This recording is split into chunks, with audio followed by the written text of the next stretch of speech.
امریکہ ہمیشہ اس کی ڈیفینیٹ امریکہ جو الیکشن ہے یہ ورلڈ آرڈر چینج کرتے ہیں، اس میں کوئی شک نہیں، لیکن وہ ہمارے مطالبات کیوں مانے گا؟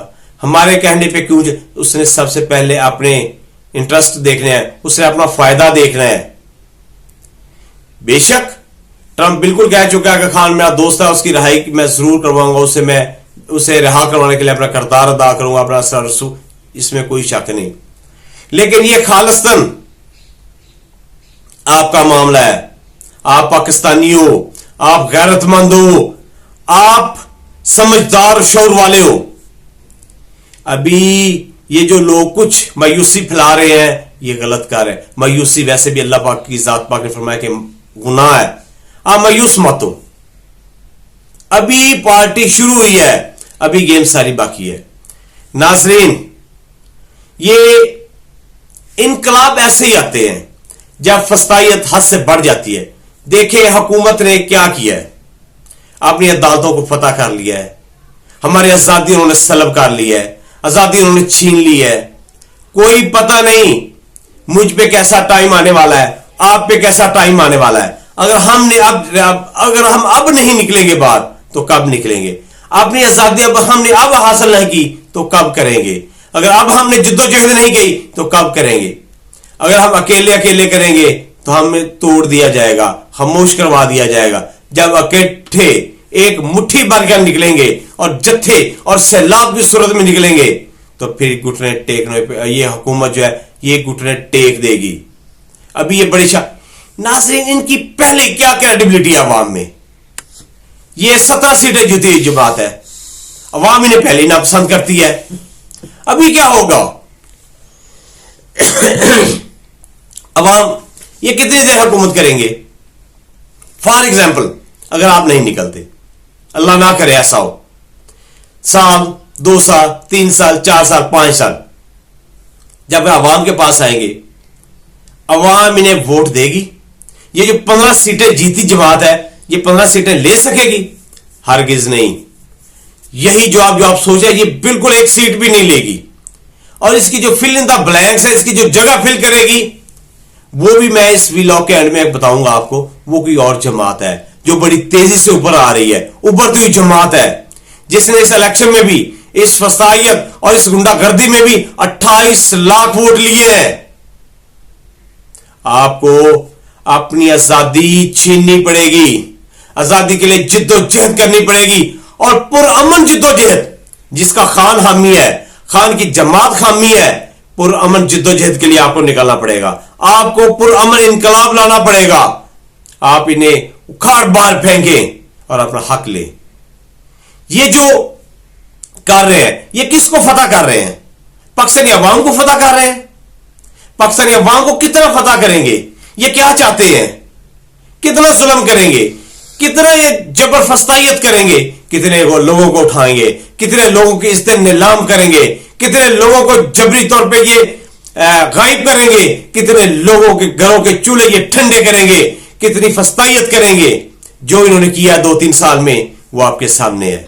ابھی یہ کس منہ سے عوام کے پاس جائیں گے اور کس ڈٹھائی سے یہ بات کر رہے ہیں، مٹھائیاں بانٹ رہے ہیں اور خوش ہو رہے ہیں، ہم نے عوام کو فتح کر لیا، ہم نے اپنے اداروں کو فتح کر لیا، ہم نے اپنے اداروں کو زیر کر لیا۔ جو مہذب دنیا ہے وہ اپنے اداروں کو آزاد کرتی ہے، لوگوں کو انصاف دیتی ہے، لوگوں کے بنیادی ضروریات دیتی ہے، لیکن یہ کیسی حکومت ہے؟ یہ اپنے لوگوں کو مار رہی ہے، ان کو چکی میں پیس رہی ہے۔ یہ ظلم، یہ بربریت یہ ختم ہونے والی ہے، اور یہ جو اندھیری رات ہے اس کا صبح ہونے والی ہے۔ آپ امریکہ کی طرف مت دیکھیں، آپ عدلیہ کی طرف مت دیکھیں۔ عدلیہ کو انہوں نے پر کاٹ دی ہے، عدلیہ مفلوج ہو چکی ہے۔ ابھی ان کے جو آئینی بینچز ہیں یہ سارے فیصلے اس سے لیں گے اور اپنی توقع کے مطابق لیں گے۔ جیسا انہوں نے چاہا ویسا انہوں نے کر لیا، ابھی جیسا یہ چاہیں گے ویسا یہ کریں گے۔ لیکن یہ پاکستانی غیور عوام ہے، یہ وہ عوام ہے جو کسی سے نہیں دبے گی، یہ اپنے حق کے لیے نکلے گی۔ یہ وہ عوام ہے جس نے خان سے کمٹمنٹ کی ہے، خان کی آواز پہ انہوں نے ہمیشہ لبیک کہا ہے، اور 9 نومبر کو بھی یہ انشاءاللہ لبیک کہیں گے۔ اور دوسری پارٹی جو میں کہہ رہا تھا جو ان کی جگہ لے گی، یہ میری بات یاد رکھیں، اگلے الیکشن میں 2/3 میجورٹی سے بھی زیادہ اکثریت سے خان پی ٹی آئی اقتدار میں آئے گی، اور اس کے جو اپوزیشن ہوگی وہ T L P Tehreek Labbaik Pakistan, وہ کم از کم اپنے اصولوں پہ تو قائم ہے. انہوں نے آج تک کسی کی ماں بہن بیٹی کے بارے میں کوئی غلط الفاظ نہیں کہے. وہ اللہ اس کے رسول سے ڈرتے ہیں. انہوں نے کہا کہ ہماری ریڈ لائن ہمارے رسول صلی اللہ علیہ وسلم ہے. ختم نبوت ان کی ریڈ لائن ہے. اس کے علاوہ کوئی، یہ ہر مسلمان سمجھتا ہے، جو ذی شعور ہے، جو مسلمان ہے، جس نے حضور پاک صلی اللہ علیہ وسلم کا کلمہ پڑھا ہے، اللہ اور اس کے رسول پر اس کا پختہ ایمان ہے، وہ طریق لبیک اور ختم نبوت پہ ایمان رکھتا ہے. یہی ان کا سلوگن ہے طریق لبیک کا. یہ طریق لبیک انہوں نے 28 لاکھ ووٹ لیے، اور جس طرح سے کم عمر ہونے کے باوجود سعد رضوی صاحب جتنا کمال کا کام کر رہے ہیں، جتنی زبردست وہ موبلائز کر رہے ہیں، اور پورے پاکستان میں وہ اپنے جلسے اور اپنے کانفرنس کر رہے ہیں اور لوگوں کو ایمان کی طرف کھینچ رہے ہیں، یہ قابل ستائش ہے. اس نے بڑا چھوٹی عمر میں اس نے جیل کاٹی، اس نے ظلم برداشت کیا. اور یہ جو طریق لبیک کے کارکن ہے، یہ بھی بڑے زبردست ہے. یہ بھی اللہ اور اس کے رسول صلی اللہ علیہ وسلم کے ختم نبوت میں ایمان رکھنے والے ہیں، اور انہوں نے اپنی جانیں وقف کر دی ہیں. طریق لبیک کے جو کارکن ہیں، انہوں نے ختم نبوت پر اپنی جانیں وقف کر دی ہیں، اور یہ ابھرتی ہوئی بہت بڑی جماعت ہے. اور یہ خوش آئند ہے کہ ہماری سیاست میں جو بغیرتی گندگی ہے، اس میں ٹھنڈی ہوا کا جھونکا ہے. اس میں وہ کام ہونا چاہیے جو اللہ اور اس کے رسول کا ہے. خان ریاست مدینہ کی بات کرتا ہے، اور لبیک والے بھی ریاست مدینہ کی بات کرتے ہیں. خان حضور کی عزت کی بات کرتا ہے، لبیک بھی حضور کی عزت کی بات کرتے ہیں. اور اس نے اقوام متحدہ میں خان نے جا کے میرے آقا نامدار صلی اللہ علیہ وسلم کا جو مقدمہ لڑا ہے، وہ قابل ستائش ہے. اسے سلیوٹ ہے. ہر پاکستانی ذی شعور اس پہ خوش ہے. اور جو لبیک والے وہ بھی جو کرتے ہیں، وہ بھی قابل ستائش ہے.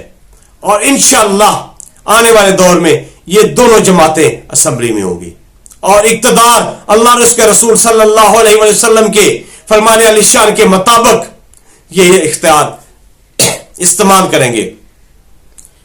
جو اختیار ہے وہ اللہ کا ہے، اللہ کے حکم کے مطابق یہ اسے استعمال کریں گے، اور لوگوں کی آسانیوں کے لیے یہ قانون بنائیں گے. یہ جو قانون سازی ہو رہی ہے، غریب کا کہاں ذکر ہے؟ غریب کے لیے کیا کر رہے ہیں؟ غریب کو 2 وقت کی روٹی نہیں ملی، غریب کا بل پورا نہیں ہو رہا، غریب کو بنیادی ضرورتیں پورے نہیں، غریب کا بچہ سکول میں نہیں پڑھ رہا، اور جو غریب کے بچوں کا سکول ہے وہ یہ پرائیویٹ کر رہے ہیں.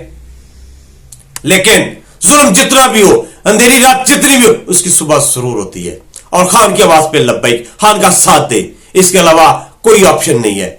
یہ جو سوشل میڈیا پہ لوگ کہہ رہے ہیں پی ٹی آئی کے بعد 5 آپشن ہیں، کون سے؟ انٹرنیشنل لیول پہ پریشر ڈلوانے کا کیا فائدہ؟ آپ خود پریشر بنائیں. آپ سب سے زیادہ عوام کا پریشر ہے جو کسی سے نہیں اٹھایا جائے گا. پھر کہہ رہے ہیں کہ آپ پی پی کو ساتھ ملا لیں. اس پی پی کو جس نے سارے فساد کی جڑ جو بنی ہے، جو بلاول کا کیا دھرا صاحب، اس کے ساتھ یہ کہہ رہے ہیں ہاتھ ملا لیں. یہ جو چیزیں بتا رہے ہیں یہ غلط ہے. یہ صرف عوام کی طاقت ہے. جو پی ٹی آئی یہ ینگ بلڈ ہے، P T I young blood ہے، اور ینگ بلڈ جو ہے یہی انقلاب لائے گا. یہ میرا ایمان ہے کہ یہی ینگ بلڈ ہے، یہ ایمان لائے گا. اور یہ جو بڑے ہیں ان کی یہ زیر سایہ یہ ینگ بلڈ انشاءاللہ آگے چلے گا، اور یہ جو انقلاب لائے گا. ناظرین، اپنی دعاؤں میں کشمیر اور فلسطین کے مظلوم لوگوں کو ضرور یاد رکھیے گا، اور ان کے لیے کوشش بھی کیجیے گا. اگلے ویلاگ تک مجھے اجازت دیجیے. اللہ حافظ. پاکستان زندہ باد. پاک آرمی پائندہ باد.